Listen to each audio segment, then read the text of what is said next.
Друзья, всем привет! Сегодня говорим на такие темы. Как перевести родителей в Испанию? Документы в банк, подтверждающие происхождение денег. Гражданство Испании, получение паспорта. Как выбрать специалиста для оформления ВНЖ. Как выгнать оккупантов, если у них есть дети. Всем привет, меня зовут Алекс, вы на канале «Кому что в Испании». Это место, где вы задаете ваши вопросы в комментариях и получаете на них квалифицированные ответы от специалистов. Сегодня задали такие вопросы на юридическую тему.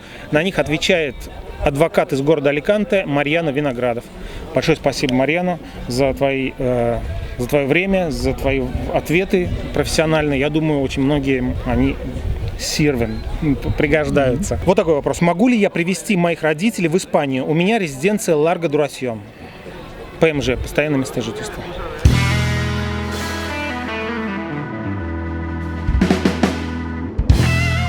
Да, он может, если он выполняет некоторые условия. Родители должны быть минимум 65 лет. И он должен, это главный пункт, доказаться перед испанским государством. Минимум 65 лет. То есть старше нельзя? Или меньше? Меньше нельзя. Но меньше нельзя. Меньше нельзя. И он должен доказать, что он поддерживает родителей, что они не могут жить там, где они живут, в Украине, в Китае, и что он посылает им деньги. Это можно по разным образом. Но он должен показать, что они не могут они от него зависят, да? Да, зависят, они не могут самостоятельно там, и поэтому лучше, чтобы привезти родителей, чтобы они жили тут в Испании с его сыном, да? И надо, возможно, надо доказать. Это не всегда легко доказать, потому что если там у этого сына есть там братья в России, и они будут спрашивать, почему ваши братья не поддерживают там, или, есть тонкости. Надо. А как тогда государство Испании узнает, что там есть братья? Я столкнулась с много Я каверзный вопрос стараюсь задавать. И, у нас есть тоже посольство, я не знаю, как они узнают, там в Испании тоже имеет там и есть источники свои, какие-то рычаги. Я просто предупреждаю, что не придумать, что это будет легко, потому что это можно позволяет закон. Возможно. Надо там некоторые документов и доказать, это главный пункт, что они не имеют пенсии или пенсия маленькая, они живут в Москве, и там мы все знаем, что это дорого жить. Или может уход, это не только материальное, может быть уход нужен физический. Да, тоже. Да. Они старенькие, он инвалид, он не может сам в туалет. Все это можно объяснить по документам и получится. Алекс, добрый день.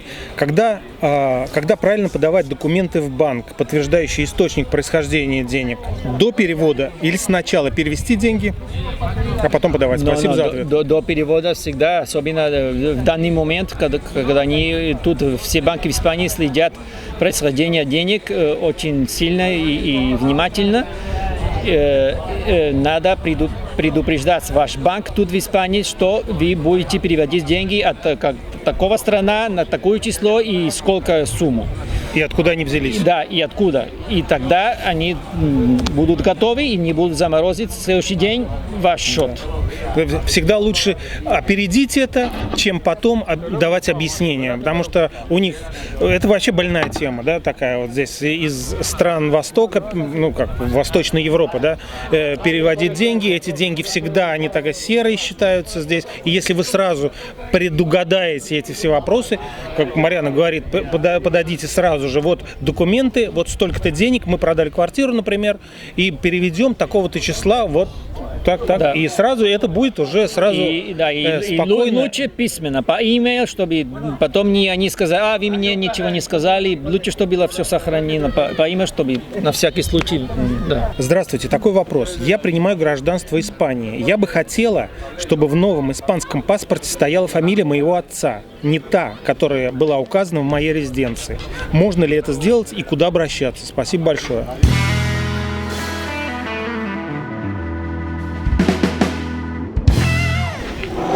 Да, это возможно делать. После получения испанского паспорта вам дадут несколько времени. чтобы принести... Не после получения, после получения То есть, резолюциона. да, решение, что положительное решение, Это бумажку что только. вы имеете право получить испанский паспорт. И тогда вам дадут несколько месяцев, пару месяцев, наверное, чтобы пойти перед ЗАГС и податься ваши личные русские документы, и чтобы они подготовили документ, паспорт, испанский паспорт. Тогда в этот момент надо им сказать, что хотите менять. Не любая причина годится, но в принципе вы должны объяснять, почему вы хотите менять и почему, ну, и доказать. Ну вот, например, в России, я знаю, в России сейчас, сделали буквально несколько лет назад, что ты можешь прийти в паспортный стол, вот, да, где паспорта выдают, и сказать, что я теперь хочу быть Владимиром Путиным. И там без объяснений. Но тут это невозможно. Это невозможно. Тут есть статья нашего гражданского кодекса, есть там, ну, не знаю, 10 или сколько случаев, которые позволяют меняться. Например, у тебя есть биологический отец, но в паспорт это не твой другой отец, который не твой биологический отец. Или тебе было там очень трудное отношение, и вы дрались друг друга перед судом, и он тебя убил, или было там по уголовному кодексу что-нибудь в этой семье, тоже ты не хочешь, конечно, держать фамилию этот человек, который... Это тоже надо доказать. Что, надо доказать, да, ни устно не получится. Нужны документы, чтобы вот предоставить, сказать, вот по этой причине я хочу, например, у меня был родственник такой-то, и я считаю, что я хочу иметь вот продолжать эту фамилию, да? Да, например. тоже позволяет закон, если тебе меняли имя, ну, тебе дали одно имя, когда ты был ребенок, и ты исполняешь, 18 лет, тогда тоже в этот момент испанский закон тебе дает другой шанс, чтобы менять тоже там фамилия, да, возможно. Ну, то есть, но есть ограничения. Главное, подготовьте все документы, подтверждающие, зачем вы это хотите делать. Не просто так, в России не получится. Скажите, пожалуйста, как выбрать специалиста для оформления ВНЖ в Испании? Сейчас столько предложений. Ну, сейчас вот откроешь интернет, и полно, все, кому не лень. Окей, ну убедитесь, что он, по крайней мере, адвокат или... Ну, вот давай вот я отвечу. Да? Вот смотрите. Я бы так вам ответил. У вас, когда болят зубы, вы куда идете? Идете в клинику, зубную клинику к доктору. Правильно? Вы же не идете к соседке, которая... Соседка умеет тоже, она это может завернуть ниткой и открыть дверь там, и у вас вылетит зуб. Да? Или, например, даже вы же не идете к санитарке, да? Санитарки этой клиники. Вы идете к доктору. Доктор, образование у него доктора. Он учился всю жизнь, он работал доктором. Хотя санитарка вам и анекдот расскажет красивый.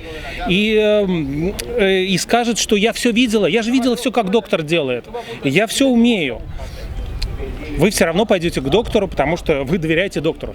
Также и с специалистом, также с адвокатом, который на это учился, который может ваши интересы представлять в суде.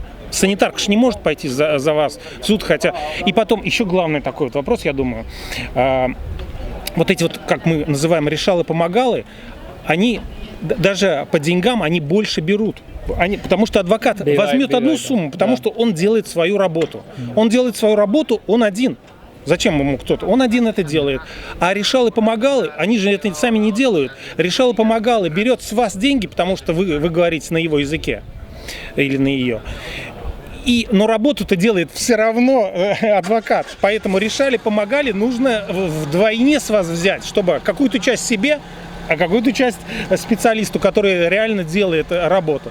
Поэтому все эти решалы-помогалы, они берут в разы больше, только из-за того, что вы не говорите на испанском, скажем, языке. Вот и все. Это очень просто, на мой взгляд, выбрать. Но это мое мнение.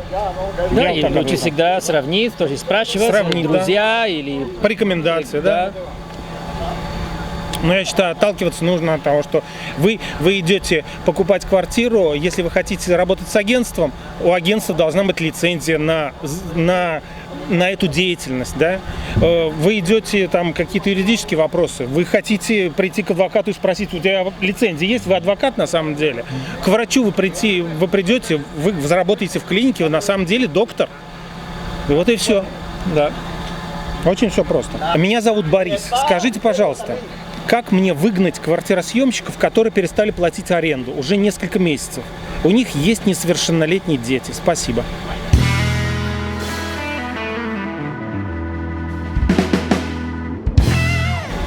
Борис спрашивает. Здесь несовершеннолетие, это не значит, что выселения не будет. Им придется либо через адвокат и суд выселение, либо если такие компании, которые делают, как сказать, Выселяют. Да, делают какое-то психологическое влияние, там они имеют свою методику, на улицу они не угрожают, но они имеют... У них свои, есть свои какие-то приемы, есть легальные. Да, легально, это новое сейчас стало, и некоторые компании там сейчас делают такие, если хотите быстрее. Сейчас выселение в Аликанте, Валенсия около 4-5 месяцев. Это по суду? По суду, да. А с этими компаниями? Эти компании быстрее, конечно, но это не есть гарантия, что идут, а выселение есть гарантия, потому что в последний день полиция появится перед дверью и они уйдут. Борис спрашивает то, что он просто боится, видимо, ему эти квартиросъемщики, они сначала, говорит, платили, потом перестали платить. Такая ситуация, а на улицу жить они не хотят. То есть и того можно понять. Он владелец этой квартиры, скажем, он ее хочет сдавать, но он ее покупал, чтобы сдавать, или сам жить. А он не может ни то, ни другое. И этих можно понять, у них дети, они на улицу не могут идти, работы нет, они поневоле. И вот как делать? Да, это трудный вопрос.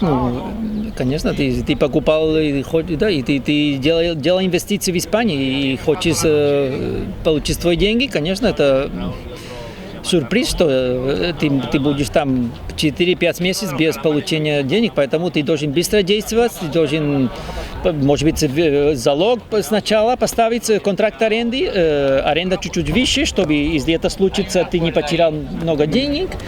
Зависит тоже от контракта, что написано в контракте, какие условия, какие тонкости, тоже можно подготовиться на выселение лучше. А что например, ты почитаешь, ни в коем случае нельзя делать? Нельзя, можно прийти владельцу за шкирку взять... Но это невозможно. Тебя посадят в турьму. Это уже точно сядется тогда. Не можно менять замки тоже нельзя. Это запрещено. Без судебного решения вы эти вещи не можете делать. Это запрещено, и вам посадят в тюрьме. Прийти к себе в квартиру и посмотреть, что там можно? Договориться помирно, сказать, я тебе не буду податься на тебя на выселение, и если ты уйдешь в течение 2-3 недели, и давайте я тебе не буду брать деньги, долг, который ты мне должен 5, я тебе только беру 1 месяц, или если ты быстро уйдешь, тоже можно торговаться так. Как может быть такое? Я рассказывал, в Барселоне был случай, 10 лет. Жили окупасы в квартире 10 лет. Как это окупас, это другая процедура, чем те, которые сначала платили, это все было легально по контракту. Понятно. Да. Друзья, вот все вопросы на сегодня, которые вы задали, на которые ответил Мариано. Большое ему спасибо. Пожалуйста, задавайте ваши вопросы в комментариях. Смотрите, на которые уже ответил Мариано. И подписывайтесь на канал, нажимайте на колокольчик. И всегда будем рады говорить с вами. Всем пока, хорошего настроения.